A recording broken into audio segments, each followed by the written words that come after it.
وجل في القرآن الكريم في سورة البقرة سيقول السفهاء من الناس ما ولاهم عن قبلتهم التي كانوا عليها قل لله المشرق والمغرب يهدي من يشاء إلى صراط مستقيم وكذلك جعلناكم أمة وسطا لتكونوا شهداء على الناس ويكون الرسول عليكم شهيدا وما جعلنا القبلة التي كنت عليها إلا لنعلم من يتبع الرسول ممن ينقلب على عقبيه وإن كانت لكبيرة إلا على الذين هدى الله وما كان الله ليضيع إيمانكم إن الله بالناس لرؤوف رحيم.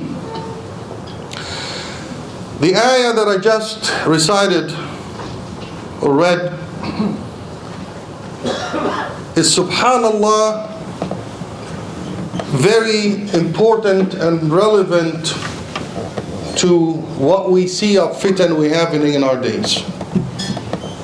The whole Quran is relevant. The Quran is Allah subhanahu wa ta'ala sent it to us to fit every time and every place. Wherever humans exist, the Quran from Allah subhanahu wa ta'ala is there to manage their affairs and to make them rise to become the best humans they can possibly be. This ayah in particular, where Allah subhanahu wa ta'ala is saying as-sufaha, and this is the key of our khutbah today. as-sufaha. as-safih هو الإنسان الذي يأخذ الأمور بخفة من غير تمحيص ولا دراسة ولا تأكد. السفيه is a person that judges things lightly, takes things from the surface value, hearsay.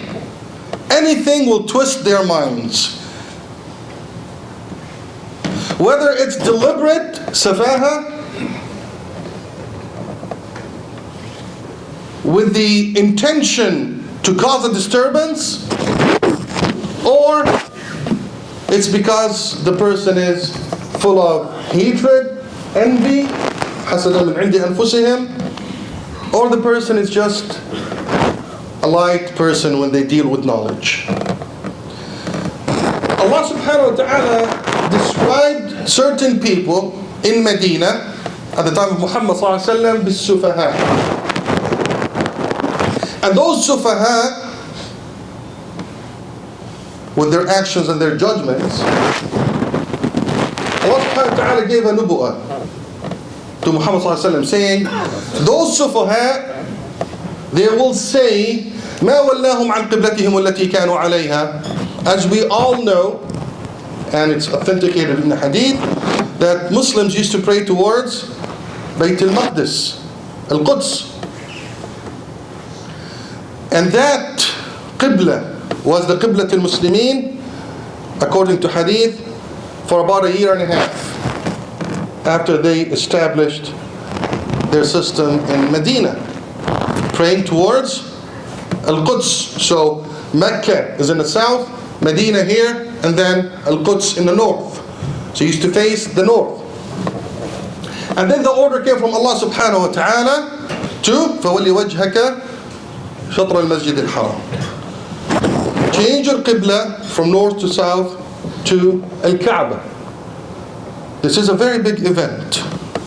Very big event. Even Allah subhanahu wa ta'ala said, وَإِنَّهَا لَكَبِيرَةً إِلَّا عَلَى الَّذِينَ هَدَى اللَّهِ. It is a big event, indeed. Because it's the core of your religion. Imagine your qibla has shifted. So when the order came, what did Rasulullah do? Full obedience immediately. What did the mu'mineen do? Full obedience immediately. During there in the hadith it says, a sahabi was praying with Rasulullah when the order came, and then when he finished, he was walking in Medina and he saw another group of sahaba praying. During their prayer, he said, this happened. Allah ordered us to shift and switch the qibla. While praying, they shifted. Look at sami'na wa ata'na in the best of its forms. Immediately. During their prayers, they shifted. However, as sufaha, what did they say? And Allah subhanahu wa ta'ala told Muhammad sallallahu alayhi wa sallam, they will say, مَا وَلَّاهُمْ عَنْ قِبْلَتِهِمُ الَّتِي كَانُوا عَلَيْهَا. How would a person, or how would a group shift their qibla? This is a core of their belief. You're facing a qibla and then all of a sudden you shift it. Why would they do this? They start implanting doubts in the minds of Muslims and mu'mins. Why would you do such a thing? Are you playing? Is Muhammad sallallahu alaihi wasallam hasha playing? Is he real? Is this really from God? If it's God, it has to be constant. But this seems like you're playing with your religion. Does it sound like it's happening these days or not? Does it make sense? Does it make sense to shift your qibla from Bayt al-Maqdis to al-Kaaba? In the hadith it was said, who said this? Who are these sufaha? Some of them were people of other religions, and some of them were Muslims. And the munafiqun. They both said the same thing. And the narration is, they said, مَا بَالُ هَذَا الرَّجُلْ يُخَالِفُ مِلَّتَنَا وَيَسْتَقْبِلُ قِبْلَتَنَا. People of other religions that shared Medina with Muhammad sallallahu alaihi wasallam, that was their qibla. It was the qibla for Yahud and Nasara. And they said, oh, he's following our qibla, so we must be right. And then how would he change it? How would he change our qibla? And then فبدأوا يشككون في القبلة فقالوا للمسلمين في كل يوم قبلة في كل يوم قبلة إن كانت الأولى حقا فالثانية باطلة وإن كانت الثانية حقا فالأولى باطلة. Look at the language. Look at the safaha wal-istihza. Every day you have a new qibla. What is this? We see some of them right now on the manabir. Istihza. What is this? Every day different qibla. Are you guys playing? So if the second one is the right one, that means the first one was wrong. And if the first one was right, that means the second one is wrong. Make up your mind. هذا أسلوب المشككين. It's exactly what we see, subhanallah, but they don't read. Allah subhanahu wa ta'ala says, سَيَقُولُ السُّفَهَاء. This ayah was revealed prior to the incident.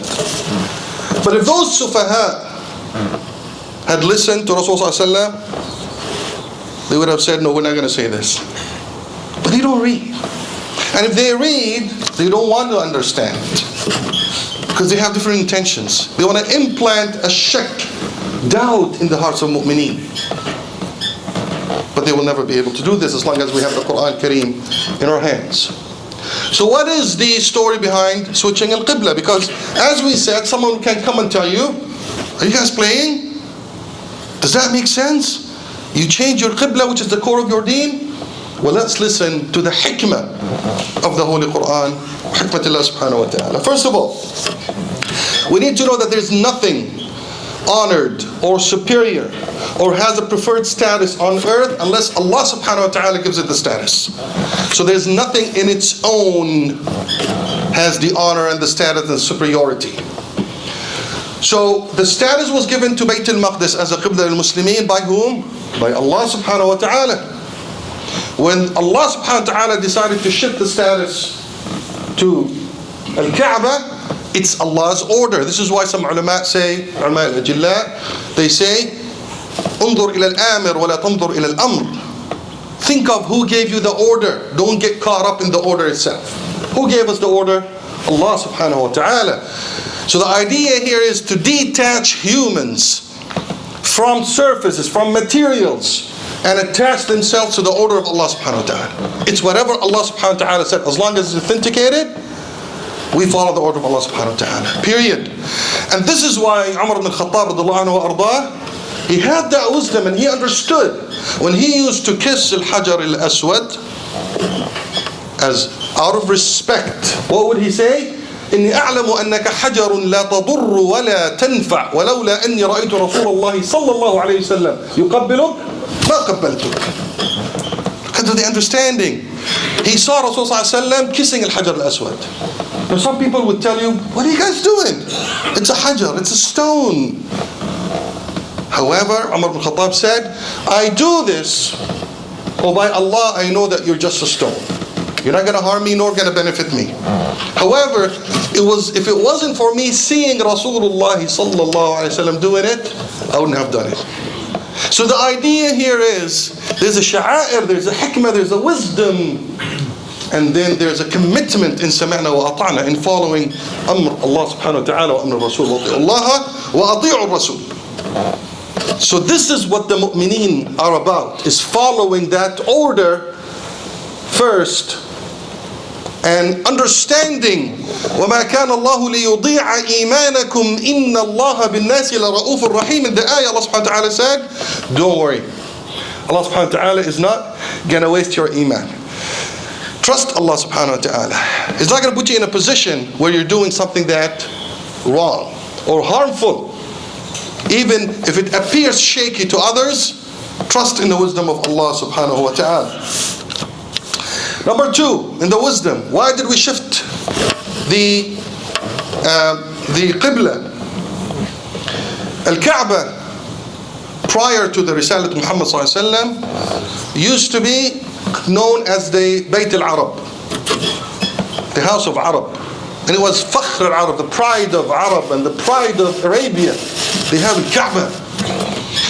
So everything with the Kaaba and al-Asnam and al-Awthan and all what they did to a Kaaba made it part of Arab as a race. And Muhammad sallallahu alaihi wasallam Arabi. So praying to al-Kaaba, or Allah subhanahu wa ta'ala willed for them to disconnect from racism وعصبية الجاهلية, or anything has to do with me, Arab. Disconnect from the beginning. We're not praying towards the Kaaba because it's a pride for Arab and we're Arab. It's not about that. Allah subhanahu wa ta'ala gave a straight, clear statement to disconnect al-Muslimin from any racism or asabiyya. Bayt al-Maqdis has a significance of being the Qibla for the religions before Islam. The two closest one, Al-Yahudiyya wa Nasraniyya. So this is another hikmah, that Islam is a continuation of the revelations of Allah subhanahu wa ta'ala. So there's a connect right there, that this is from Allah subhanahu wa ta'ala, from the same source. There's a continuation of revelation. So there has to be that connection. And you could also see in it تلطيف لقلوب المؤمنين من اليهود والنصارى, that this is real.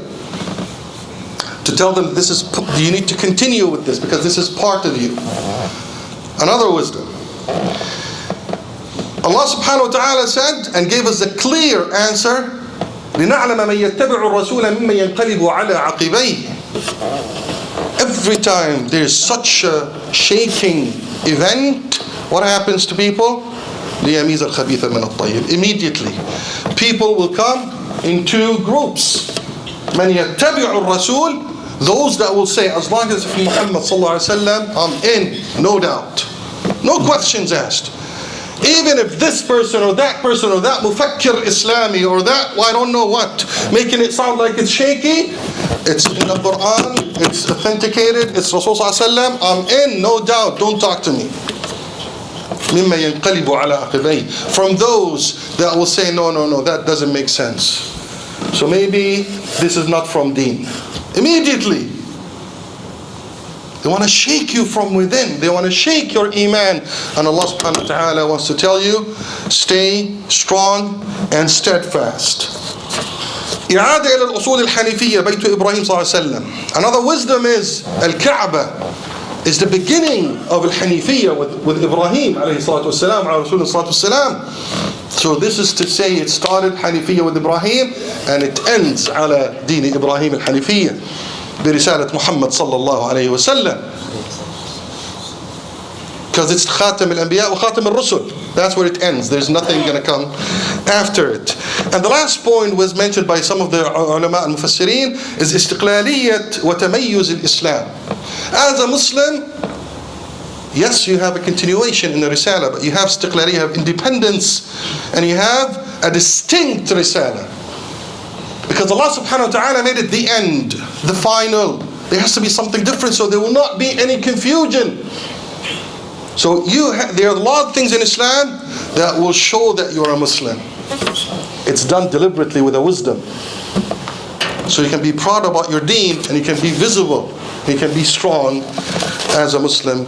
This is the part of the wisdom. أقول قولي هذا وأستغفر الله لكم فاستغفروه فيا فوز المستغفر. The second part is التشكيك في الدين منذ عصر رسول الله صلى الله عليه وسلم. This planting doubts in the eyes and the hearts of Muslims is not new.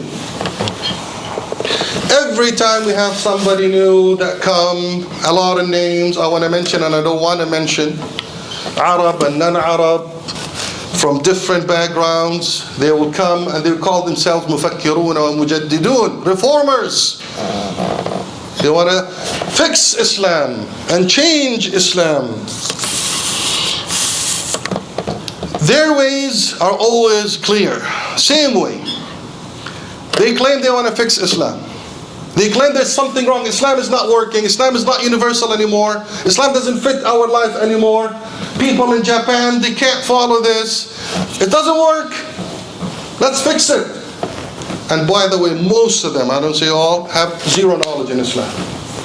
But let's fix it. Subhanallah. Give them a wrench and a screwdriver and they will fix Islam. It's that simple. And their way of doing it is they will fabricate or start a confusion. Like telling you exactly, changing the Qibla, that's flip-flopping. And people will get confused. And then they will offer a solution. Oh, let me tell you. No, this ayah is wrong. Whatever. This is their way. They start the confusion. They offer their own solution that makes sense. Because of the confusion, people will say, Wallahi, I like their opinion in this matter. MashaAllah. I read for many ulama and shuyukh, they couldn't answer, ya akhi. This man's opinion, MashaAllah, al-mufakkir, al-allam, al-faham, al-mujaddid, he's got a brain, a head on his shoulders. Well, he made up the fitna and he made up an answer for it most of the time. And then let's listen to Rasulullah when he's telling us. We live in an era where a lot of people exist around us from that time. When he told us في الحديث الصحيح مروا بالمعروف وانهوا عن المنكر حتى إذا رأيت هوى متبعا وشحا مطاعا وإعجاب كل ذي رأي برأيه فعليك بخاصة نفسك ودع عنك أمر العوام فإن من ورائكم أياما الصبر فيها كالقبض على الجمر أجر العامل فيهن أجر 50 بعلا قيل يا رسول الله منا أو من بعدنا قال منكم. Rasulullah is telling us, keep doing Amr al-Ma'ruf Nahi al-Munkar. Remind people of the right and the wrong. But be aware there will come time where a lot of people will follow their desires and follow their whims. And a lot of people, they like their opinions based on no knowledge. There will be a lot of them around you. And those are the times where holding on to your deen is like holding on to a burning piece of coal. And if that happens, don't worry about them. Don't worry about that. عليك بخاصتك. Focus on what's in your hands. Focus on the right thing. Don't worry about fitan and shubuhat. Don't get distracted by them. This is Nasihat Sallallahu Alaihi Wasallam. And pay attention to their outcomes. What is their outcomes? They start by saying Kutub al-Hadith, non-authentic, we don't want them. And then the last one, Muhammad Shahrur, come and say, well, Rasul Sallallahu Alaihi Wasallam is not a musharra'. Not just Kutub al-Hadith. We don't want Hadith al-Rasul completely because I heard it, wallahi, one person told me, أنا لا أتبع النبي لا إله إلا الله. Because his kalam is based on his time only. I only take the Quran from him. And then he come and says, Muhammad Shahrur, that the Quran is nisbi, is relative, meaning it's explained differently. So there's no basis, no qawaid. Then they come and tell you, al-khamr is okay.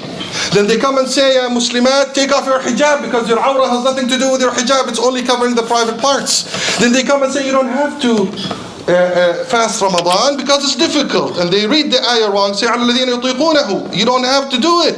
Then they come and say Hajj doesn't have to be, they have to. Then they change the whole deen. Look at the outcomes. Don't get caught up with someone claiming to be mufakkir wa mujaddid. As-sufaha, their style, and know this, I end with this. Sufaha is the key word. يا إما هو سفيه أو يحاول أن يسفه الإسلام. The way they present Islam is trying to ridicule Islam, and they will say, what is this? Aisha, astaghfirullah, I don't know, Sahaba, trying to ridicule Islam and Muslimin.